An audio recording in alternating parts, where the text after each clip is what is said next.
Ana sering sampaikan, umat Islam saat ini nih berada di titik yang sangat lemah sekali. Jumlah mereka banyak, 2 miliar juga. Saudara kita di Gaza dibantai, kita nggak bisa berbuat.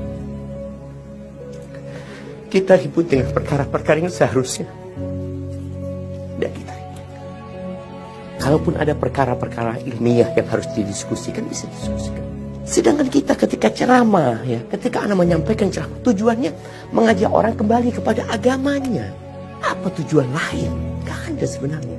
Dan harapan kita memang kita bareng-bareng nih, bersama semua ormas yang ada, bersama semua yayasan yang ada, semua ustadz yang ada, bagaimana mengajak umat itu kembali kepada agamanya.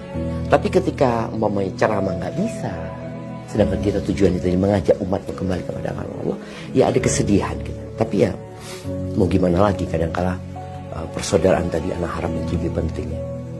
Daripada kita harus ribut, apalagi kalau terjadi baku hantam di antara saudaranya, siapa yang ketawa, siapa yang gembira gitu.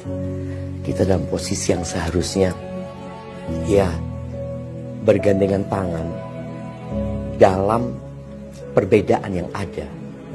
Selama perbedaan itu bisa ditoleransi ya. Tapi bukan berarti kita tidak saling mengingatkan. Insya Allah kita bisa mengajak umat bareng-bareng menuju kepada Allah, menuju kepada agamanya.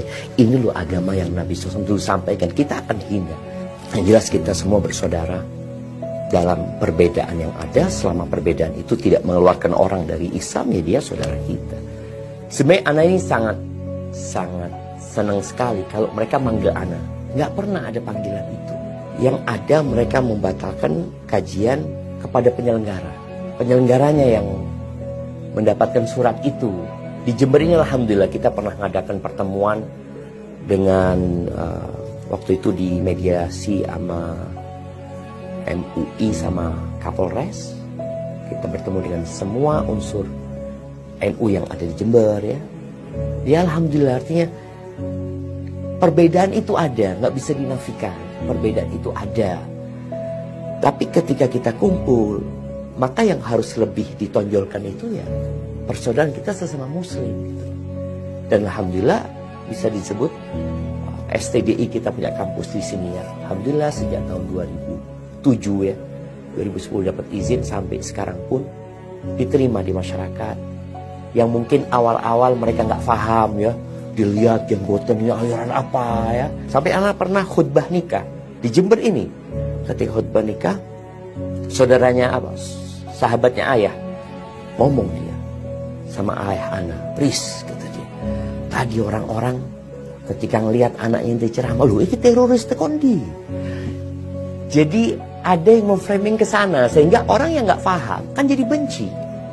Tapi karena dianggap dia itu memiliki pemahaman yang menyimpang, dikatakan kalau sholat masjidnya dicuci, ada isu-isu yang beredar yang sebenarnya tidak benar gitu loh. Ketika dikonfirmasi, ya sebenarnya nggak ada masalah. Jadi sebenarnya kembali kepada apa sih definisi dari radikal, teroris, umpamanya. Kalau HTI mungkin jelas ya, sebuah ormas yang mungkin di Indonesia sudah dilarang. Yang jelas anak tidak ada hubungan apa-apa dengan HTI. Kalau bicara radikal dan teroris, mungkin gara-gara framing yang diberikan kepada jenggot dan cingkrang. Dan ketika Anda membaca, kenapa orang jadi radikal? Ini analisa dari orang-orang barat. Salah satunya itu karena belajar agama terlalu dalam. Akhirnya orang jadi takut belajar agama. Karena takut jadi radikal. Padahal yang jadi radikal dan teroris itu biasanya yang belajar agama sepotong-potong.